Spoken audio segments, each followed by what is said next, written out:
ನಮ್ಮ ಮೇಲೆ ಹೊರಿಸಿರುವ ಆರೋಪದಲ್ಲಿ ಯಾವುದೇ ಹುರುಳಿಲ್ಲ. ನಾವು ಯಾವುದೇ ತಪ್ಪು ಮಾಡಿಲ್ಲ. ನಾವು ಏನೇ ಮಾಡಿದರೂ ಎಲ್ಲ ನಿರ್ದೇಶಕರ ಅನುಮತಿ ಪಡೆದು ಠರಾವು ಮಾಡಿದ್ದೇವೆ. ಆದರೂ ನಮ್ಮಿಬ್ಬರ ಮೇಲೆ ಮಾತ್ರ ದೂರು ನೀಡಿದ್ದಾರೆ. ನಾವು ಯಾವುದೇ ತಪ್ಪು ಮಾಡಿಲ್ಲ ಎನ್ನುವುದಕ್ಕೆ ಯಾವುದೇ ದೇವರ ಮೇಲೆ ಆಣೆ ಮಾಡಲು ಸಿದ್ಧರಿದ್ದೇವೆ ಎಂದು ಟಿಎಸ್ಎಸ್ನ ಮಾಜಿ ಕಾರ್ಯಾಧ್ಯಕ್ಷರಾದ ರಾಮಕೃಷ್ಣ ಹೆಗಡೆ ಕಡವೆ ಹಾಗೂ ಮಾಜಿ ಎಂಡಿ ರವೀಶ್ ಹೆಗಡೆ ಅವರು ಜಂಟಿಯಾಗಿ ಮಾಧ್ಯಮಗೋಷ್ಠಿ ನಡೆಸಿ ಈ ಕುರಿತು ಮಾಹಿತಿ ನೀಡಿದರು. ಆಗಸ್ಟ್ 31 ಏನಿದ್ದ ಅದ್ರ ಬ್ಯಾಲೆನ್ಸ್ ಶೀಟ್ ಆ 31 ಏನಿತ್ತು ಅದ್ರದ್ದು ಪಿಕ್ಚರನ್ನು ನಂಗೆ ಕೊಡ್ತೀಯ.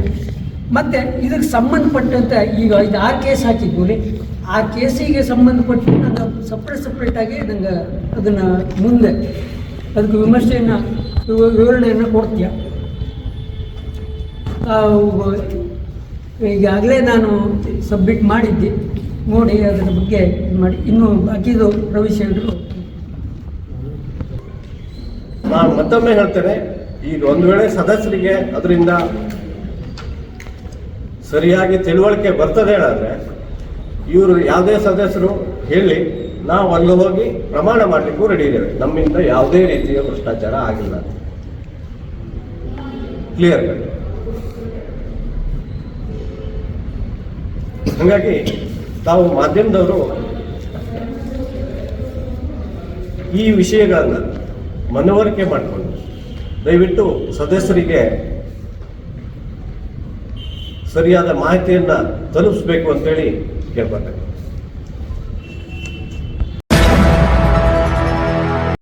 ಶಿರಸಿ ನಗರ ವ್ಯಾಪ್ತಿಯ ಪ್ರಮುಖ ರಸ್ತೆಗಳಲ್ಲಿ ಹೊಂಡ ಗುಂಡಿಗಳು ಉಂಟಾಗಿರುವುದರಿಂದ ಆಟೋ ಸಂಚಾರಕ್ಕೆ ಸಮಸ್ಯೆ ಉಂಟಾಗಿದ್ದು ಕೂಡಲೇ ರಸ್ತೆ ದುರಸ್ತಿ ಮಾಡಲು ಸಂಬಂಧಿಸಿದ ಇಲಾಖೆಗೆ ಸೂಚಿಸಬೇಕೆಂದು ಆಗ್ರಹಿಸಿ ಶಿರಸಿ ನಗರ ಆಟೋ ಚಾಲಕ ಮಾಲಕರ ಸಂಘದಿಂದ ಸಹಾಯಕ ಆಯುಕ್ತರಿಗೆ ಮನವಿ ಸಲ್ಲಿಸಲಾಯಿತು. ನಗರದ ಪ್ರಮುಖ ರಸ್ತೆಗಳಾದ ಮರಾಠಿಕೊಪ್ಪ, ರಾಘವೇಂದ್ರ ವೃತ್ತ, ಸರ್ಕಾರಿ ಆಸ್ಪತ್ರೆ ಎದುರು, ಕುಮಟಾ ರಸ್ತೆಯಾದ ವಿದ್ಯಾಧಿರಾಜ ಕಲಾಕ್ಷೇತ್ರ ರಸ್ತೆ, ಅಗಸೆ ಬಾಗಿಲ್, ಹುಬ್ಬಳ್ಳಿ ರಸ್ತೆ, ಚಿಪಗಿ ಸರ್ಕಲ್, ನೀಲೇಕಣಿ ಸೇರಿದಂತೆ ವಾರ್ಡ್ ರಸ್ತೆಗಳು ಹಾಳಾಗಿದೆ. ದೊಡ್ಡ ಹೊಂಡ ಗುಂಡಿಗಳಾಗಿ ರಸ್ತೆಯಲ್ಲಿ ಸಂಚರಿಸುವುದೇ ಕಷ್ಟಕರವಾಗಿದೆ. ದಿನಕ್ಕೆ ಸಾವಿರಾರು ವಾಹನಗಳು ಸಂಚರಿಸುತ್ತಿದ್ದು ನಿತ್ಯವೂ ಒಂದಿಲ್ಲೊಂದು ಅನಾಹುತಗಳು ಸಂಭವಿಸುತ್ತಲೇ ಇವೆ. ನಿತ್ಯವೂ ಬೆಳಗ್ಗೆಯಿಂದ ರಾತ್ರಿಯವರೆಗೂ ಆಟೋ ಚಾಲಕರು ಬಾಡಿಗೆ ಕರೆದುಕೊಂಡು ಪ್ರಯಾಣಿಕರನ್ನು ಸಾಗಿಸುವುದು ಸಂಕಷ್ಟಕ್ಕೆ ಸಿಲುಕಿದಂತಾಗಿದೆ. ಇನ್ನು ಈ ರೀತಿ ದುರಾವಸ್ಥೆಗೊಂಡ ರಸ್ತೆಯಲ್ಲಿ ಸಂಚರಿಸುವಾಗ ಆಟೋ ರಿಕ್ಷಾದ ಬಿಡಿ ಭಾಗಗಳು ಶಿಥಿಲಗೊಳ್ಳುತ್ತಿದೆ. ದುಬಾರಿಯಾದ ದರದಲ್ಲಿ ಆಟೋ ಸಲಕರಣೆಗಳನ್ನು ಖರೀದಿಸಲು ಸಾಧ್ಯವಾಗುತ್ತಿಲ್ಲ. ಸಂಬಂಧಪಟ್ಟ ಇಲಾಖೆಯವರು ಕೂಡಲೇ ಹೊಂಡ ಬಿದ್ದಿರುವ ರಸ್ತೆಗಳನ್ನು ದುರಸ್ತಿ ಪಡಿಸಬೇಕು. ಇಲ್ಲವಾದರೆ ಒಂದೆರಡು ದಿನಗಳಲ್ಲಿ ಸಾರ್ವಜನಿಕವಾಗಿ ಪ್ರತಿಭಟನೆ ಹಮ್ಮಿಕೊಳ್ಳಲಾಗುವುದೆಂದು ಮನವಿಯಲ್ಲಿ ಎಚ್ಚರಿಸಿದ್ದಾರೆ. ಇನ್ನು ಮನವಿ ಸಲ್ಲಿಸುವ ವೇಳೆ ಶಿರಸಿ ನಗರದ ಆಟೋ ಚಾಲಕ ಮಾಲಕರ ಸಂಘದ ಅಧ್ಯಕ್ಷ ಉಪೇಂದ್ರ ಪೈ, ಈಶ್ವರ್ ಆಚಾರಿ, ಅಬ್ದುಲ್ ಹಫೀಜ್, ಬಾಲಚಂದ್ರ ನಾಯ್ಕ್, ಫಕೀರಪ್ಪ ಸೇರಿದಂತೆ ಇನ್ನಿತರರು ಉಪಸ್ಥಿತರಿದ್ದರು. ಶಿರಸಿ ನಗರದಲ್ಲಿ ರಸ್ತೆಗೆ ಸರಿಪಡಿಸಿ ಸಂಚಾರಕ್ಕೆ ಸುಗಮವಾಗಿ ಮಾಡದೇ ಇದ್ದರೆ ಇಡೀ ನಾವು ಶಿರಸಿ ನಗರದ ಆಟೋ ಚಾಲಕ ಮಾಲಕ ಸಂಘ ಸೇರಿ ನಾವು ದೊಡ್ಡ ಮಟ್ಟದ ಪ್ರತಿಭಟನೆಯನ್ನು ಮಾಡುವುದರ ಮುಖಾಂತರ ನಮ್ಮ ಆಟೋಗಳನ್ನು ಸಂಬಂಧಿಸಿದ ಅಧಿಕಾರಿಗಳ ಕಚೇರಿ ಎದುರುಗಡೆ ಬಿಟ್ಟು ಹೋಗ್ಬೇಕಂತ ಮಾಡಿದ್ದೇವೆ. ನಾವು ಏನಂತೇಳಿ ನೀವೇ ಇನ್ಮೇಲಾದರೂ ಓಡಿಸಿ ನಡೆಸ್ರಿ ಅಂತೇಳಿ ಆ ಮಟ್ಟದಲ್ಲಿ ಅಷ್ಟೊಂದು ಬೇಸರದ ಸಂಗತಿಯಲ್ಲಿ ಇವತ್ತು ಗದ್ದೆ ಕೆಲಸಕ್ಕೆ ಹೋಗಿ ನಾಪತ್ತೆಯಾಗಿದ್ದ ವ್ಯಕ್ತಿ ಶಿರಸಿ ತಾಲೂಕಿನ ಕಲ್ಲೊಳೆ ಹಳ್ಳದಲ್ಲಿ ಶವವಾಗಿ ಪತ್ತೆಯಾಗಿದ್ದಾನೆ. ಇನ್ನು ಕೂರ್ಸೆ ಗ್ರಾಮದ 42 ವರ್ಷದ ರಾಮಚಂದ್ರ ಈರಾ ಚಲವಾದಿ ಮೃತಪಟ್ಟ ವ್ಯಕ್ತಿಯಾಗಿದ್ದಾನೆ. ಈತ ಕಳೆದ 2 ದಿನಗಳ ಹಿಂದೆ ಗದ್ದೆ ಕೆಲಸಕ್ಕೆ ಹೋದವನು ನಾಪತ್ತೆಯಾಗಿದ್ದ. ನೀರಿನ ಸೆಳೆತಕ್ಕೆ ಕೊಚ್ಚಿ ಹೋಗಿ ಮೃತಪಟ್ಟಿರಬಹುದೆಂದು ಶಂಕಿಸಲಾಗಿದೆ. ಸಿಪಿಐ ಸೀತಾರಾಮ್ ಸ್ಥಳಕ್ಕೆ ಭೇಟಿ ನೀಡಿ ಪರಿಶೀಲನೆ ನಡೆಸಿದ್ದಾರೆ. ಭಾನುವಾರದಂದು ಸುರಿದ ಭಾರಿ ಮಳೆಗೆ ಶಿರಸಿ ತಾಲೂಕಿನ ಮೆಣಸಿಯ ಬೈಲಗದ್ದೆ ಗ್ರಾಮದ ಅನಂದೇವು ಮರಾಠಿಯವರಿಗೆ ಸೇರಿದ ಕೊಟ್ಟಿಗೆಯ ಮೇಲೆ ಮರ ಬಿದ್ದು ಆಕಳು ಸಹ ಮೃತಪಟ್ಟಿರುವ ಘಟನೆ ಸಂಭವಿಸಿದೆ. ಇದರಿಂದಾಗಿ 20,000 ರೂಪಾಯಿ ಹಾನಿಯಾಗಿದೆ ಎಂದು ಅಂದಾಜಿಸಲಾಗಿದೆ. ಸಂಸದರಾದ ವಿಶ್ವೇಶ್ವರ ಹೆಗಡೆ ಕಾಗೇರಿ ಅವರು ಸೋಮವಾರದಂದು ಕುಮಟಾ ಕ್ಷೇತ್ರದ ಶಶಿ ಹಿತ್ತಲ ಹಾಗೂ ಗುಂದಾ ಗ್ರಾಮ ಮತ್ತು ಭಾಸ್ಕೇರಿಯಲ್ಲಿ ನೆರೆ ಹಾವಳಿಯನ್ನು ವೀಕ್ಷಿಸಿದರು. ಹೊನ್ನಾವರ ತಾಲೂಕಿನಲ್ಲಿ ನೆರೆ ಪ್ರವಾಹದ ಸಂತ್ರಸ್ತರಿಗೆ ತೆರೆದಿರುವ ಕಾಳಜಿ ಕೇಂದ್ರಗಳಾದ ಚಿಕ್ಕನಗೋಡು, ಗುಂಡಿಬೈಲ್, ಮುಟ್ಟ ಕಾಳಜಿ ಕೇಂದ್ರಗಳಿಗೆ ಭೇಟಿ ನೀಡಿ ಸಂತ್ರಸ್ತರ ಜೊತೆ ಸಮಾಲೋಚಿಸಿದರು. ಇನ್ನು ಈ ವೇಳೆ ಶಾಸಕರಾದ ದಿನಕರ್ ಶೆಟ್ಟಿ, ಮಾಜಿ ಶಾಸಕರಾದ ಸುನಿಲ್ ನಾಯ್ಕ್, ಪ್ರಮುಖರಾದ ಎನ್ಎಸ್ ಹೆಗಡೆ, ಸೂರಜ್ ನಾಯ್ಕ್ ಸೋನಿ, ಗೋವಿಂದ್ ನಾಯ್ಕ್, ಪಂಚಾಯತ್ ಅಧ್ಯಕ್ಷರು, ಸದಸ್ಯರು ಸೇರಿದಂತೆ ಇನ್ನಿತರ ಪ್ರಮುಖರು ಉಪಸ್ಥಿತರಿದ್ದರು. ಇದರದ್ದು PDO ಯಾರು? PDO ನೀವು ಕೇಂದ್ರದ ನಮ್ಮ VA ಯಾರು? ಸರ್ಕಲ್ VA ಯಾರು? ಈ ಕೇಂದ್ರ ನೋಡ್ಕೊಳ್ತಿರೋದು ಯಾರು? ನೀವೇ ಇಬ್ರು ಅದಲ್ಲ ಮುಖ್ಯಸ್ಥರು ಅವರು ಕೇಂದ್ರಕ್ಕೆ ನೋಡಲು ಅಲ್ಲ HMO ನಮ್ಮ ಶಾಲೆದಾಯ್ತು, ಅವರು ಇಲ್ಲಿ ಶಾಲೆ ಇನ್ಚಾರ್ಜ್ ಆಯ್ತು. ಈಗ ಉಳಿದಿದ್ದು ವಸತಿ ವ್ಯವಸ್ಥೆ, ಊಟದ ವ್ಯವಸ್ಥೆ, ನೀರು, ಶೌಚಾಲಯ, ಅವರಿಗೆ ಸೋಪು, ಪೇಸ್ಟು ಇದೆಲ್ಲ ಅದೆಯಲ್ಲ ನಿಮ್ಗೆ ಏನೇನು ನೋಡಿ ಅದನ್ನೆಲ್ಲ ಯಾರು ನೋಡ್ಕೊತಾರೆ? ನೀವೇನು ಪೇರೆಂಟ್ ಡಿಪಾರ್ಟ್ಮೆಂಟ್ ಯಾವುದು? ಓಕೆ. ಈ ಪಂಚಾಯತ್ಗೆ ನೋಡಲು ಅವಸರ ಮೊದಲ.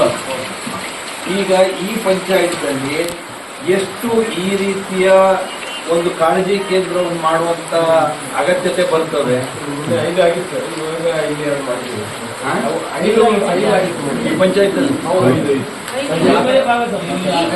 ಆಯ್ತು, ಒಟ್ಟು 5 ಕೇಂದ್ರ ಮಾಡಿದ್ರಿ. ಈಗ ಎಷ್ಟು ನಡೀತದೆ?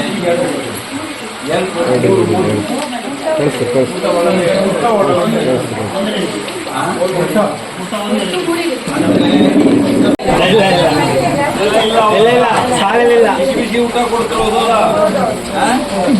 ಇಲ್ಲಿ ಆರೋಗ್ಯ ನೋಡ್ಕೊಳ್ಳಿಕ್ಕೆ ಡಾಕ್ಟರ್ ಇರ್ತಾರೋ ಇಲ್ಲ? ಇರ್ತಾರೆ. ಬೆಳಿಗ್ಗೆ ಬಂದು ಚೆಕ್ ಮಾಡಾರೆ.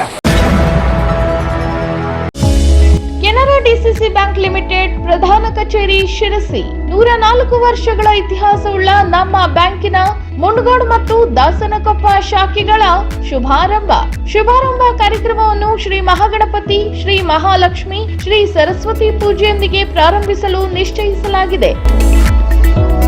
56ನೇ ಶಾಖೆ ಮುಂಡಗೋಡು, ದಿನಾಂಕ ಜುಲೈ 9 ಮಂಗಳವಾರ ಬೆಳಿಗ್ಗೆ 11:30ಕ್ಕೆ. ಸ್ಥಳ ಇಂದೂರ ವ್ಯವಸಾಯ ಸಹಕಾರಿ ಸಂಘದ ಕಟ್ಟಡ, ಇಂದೂರ್, ತಾಲೂಕ್ ಮುಂಡಗೋಡ. ಅಂತೆಯೇ 57ನೇ ಶಾಖೆ ದಾಸನಕೊಪ್ಪ, ಜುಲೈ 9 ಮಂಗಳವಾರ ಮಧ್ಯಾಹ್ನ 3 ಗಂಟೆಗೆ. ಸ್ಥಳ ಕಾಳಂಗಿ ಸೇವಾ ಸಹಕಾರಿ ಸಂಘದ ಹಳೆ ಆಫೀಸ್ ಬಿಲ್ಡಿಂಗ್, ಸಂತೆ ಮಾರುಕಟ್ಟೆ, ದಾಸನಕೊಪ್ಪ. ಈ ಹೊಸ ಶಾಖೆಗಳ ಪ್ರಾರಂಭೋತ್ಸವಕ್ಕೆ ತಮ್ಮೆಲ್ಲರನ್ನೂ ಆದರದಿಂದ ಆಮಂತ್ರಿಸುವವರು ಶ್ರೀ ಶಿವರಾಮ್ ಹೆಬ್ಬಾರ್, ಅಧ್ಯಕ್ಷರು, ಮೋಹನ್ ದಾಸ್ ಜೆ ನಾಯ್ಕ್, ಉಪಾಧ್ಯಕ್ಷರು, ಮತ್ತು ಶ್ರೀಕಾಂತ್ ಜಿ ಭಟ್, ವ್ಯವಸ್ಥಾಪಕ ನಿರ್ದೇಶಕರು, ಹಾಗೂ ಆಡಳಿತ ಮಂಡಳಿಯ ಎಲ್ಲ ಸದಸ್ಯರು ಮತ್ತು ಸಮಸ್ತ ಸಿಬ್ಬಂದಿ ವರ್ಗ. ಕೆನರಾ ಡಿಸಿಸಿ ಬ್ಯಾಂಕ್ ಲಿಮಿಟೆಡ್, ಪ್ರಧಾನ ಕಚೇರಿ, ಶಿರಸಿ. ಶ್ರೀಪಾದ್ ಹೆಗಡೆ ಕಡವೆ ವೈದ್ಯಕೀಯ ವಿಜ್ಞಾನ ಸಂಸ್ಥೆ, ಕಾಲೇಜು ರಸ್ತೆ, ಶಿರಸಿ. ಜುಲೈ ತಿಂಗಳಲ್ಲಿ ಭೇಟಿ ನೀಡುವ ತಜ್ಞ ವೈದ್ಯರು: ಡಾಕ್ಟರ್ ರಘುಪ್ರಸಾದ್ ಎಸ್, ಹೃದಯ ರೋಗ ತಜ್ಞರು; ಡಾಕ್ಟರ್ ಶೇಷಗಿರಿ ರಾವ್, ಕ್ಯಾನ್ಸರ್ ತಜ್ಞರು; ಡಾಕ್ಟರ್ ಬಸವರಾಜೇಂದ್ರ ಎಸ್, ರಕ್ತನಾಳ ಶಸ್ತ್ರಚಿಕಿತ್ಸಕರು; ಡಾಕ್ಟರ್ ಆದರ್ಶ ಹೆಗಡೆ, ಕ್ಯಾನ್ಸರ್ ರೋಗ ತಜ್ಞರು; ಡಾಕ್ಟರ್ ಶಶಾಂಕ್ ಕರಿ, ರಕ್ತನಾಳ ಶಸ್ತ್ರಚಿಕಿತ್ಸಕರು; ಡಾಕ್ಟರ್ ಸಾಯಿ ಸೂರಜ್ ಕೊಟೆರಾ, ಹೃದಯ ರೋಗ ಮತ್ತು ಹೃದಯ ಕಸಿ ಶಸ್ತ್ರಚಿಕಿತ್ಸಕರು; ಡಾಕ್ಟರ್ ಗುರುಪ್ರಸಾದ್ ಪೂಜಾರ್, ನರ, ಮೆದುಳು ಹಾಗೂ ಮೂರ್ಛೆ ರೋಗ ತಜ್ಞರು; ಡಾಕ್ಟರ್ ಸುನಿಲ್ ಮಳಗಿ, ನರ ಶಸ್ತ್ರಚಿಕಿತ್ಸಕರು; doctor Lakshminarayan S Bhat, surgical gastroenterologist; doctor Roshan Sagarkar, ವಕ್ರದಂತ ಶಸ್ತ್ರಚಿಕಿತ್ಸಕರು; ಡಾಕ್ಟರ್ ವಿಶ್ವಾಸ್ ಪೈ, ಕ್ಯಾನ್ಸರ್ ಶಸ್ತ್ರಚಿಕಿತ್ಸಕರು; ಡಾಕ್ಟರ್ ಮಂಜುನಾಥ್ ಎಸ್ ಪಂಡಿತ್, ಹೃದಯ ರೋಗ ತಜ್ಞರು; ಡಾಕ್ಟರ್ ದಿವಾಕರ್ ಭಟ್, ಹೃದಯ ರೋಗ ಮತ್ತು ಹೃದಯ ಕಸಿ ಶಸ್ತ್ರಚಿಕಿತ್ಸಕರು; ಡಾಕ್ಟರ್ ವೆಂಕಟೇಶ್ ಮೊಗೇರ್, ಮೂತ್ರಪಿಂಡ ತಜ್ಞರು; ಹಾಗೂ ಡಾಕ್ಟರ್ ವೀರಣ್ಣ ಗಡಾದ್, ನರ, ಮೆದುಳು ಹಾಗೂ ಮೂರ್ಛೆ ರೋಗ ತಜ್ಞರು. ನಮ್ಮಲ್ಲಿ ಔಷಧ ವಿಭಾಗ, ರಕ್ತ ಕೇಂದ್ರ, ಪ್ರಯೋಗಾಲಯ, ರೇಡಿಯಾಲಜಿ ಹಾಗೂ ತುರ್ತು ಚಿಕಿತ್ಸಾ ವಿಭಾಗದಲ್ಲಿ 24 ಗಂಟೆಗಳ ಸೇವೆ ಲಭ್ಯವಿದೆ. ಅಲ್ಲದೆ angiogram, angioplasty, Exo, TMT, holder ಸೇವೆಗಳು ಸಹ ಲಭ್ಯವಿದೆ.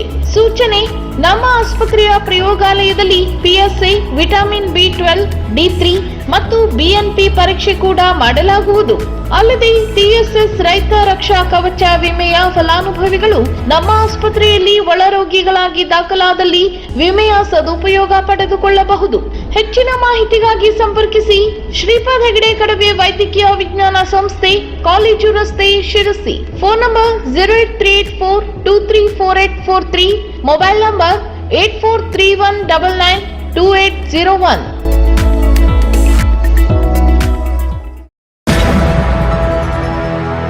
ಈ ಶ್ರಮಿಸಬೇಕು, ಇದ್ದು ಜಯಿಸಬೇಕು ಎಂಬ ದಾಸರವಾಣಿಯು ಹೊಸ ಪೀಳಿಗೆಯ ಜನರ ಕಿವಿಗಳಿಗೆ ಕೇಳಿಸುತ್ತಿಲ್ಲವೇನೋ ಎಂಬಂತೆ ಭಾಸವಾಗುತ್ತಿದೆ. ಕಲಿಯುಗದ ಕೇಡುಗಾಲವೋ ಏನೋ ಗೊತ್ತಿಲ್ಲ. ಇಂದಿನ ಪ್ರಸ್ತುತ ದಿನಮಾನಗಳಲ್ಲಿ ಹೆಣ್ಣು ಗಂಡು, ಯುವಕ ವೃದ್ಧ, ವಿದ್ಯಾರ್ಥಿಗಳು ಮಕ್ಕಳು ಎಂಬ ವ್ಯತ್ಯಾಸಗಳಿಲ್ಲದೆ ಆತ್ಮಹತ್ಯೆಗೆ ಶರಣಾಗುವವರ ಸಂಖ್ಯೆ ಹೆಚ್ಚುತ್ತಲೇ ಇದೆ.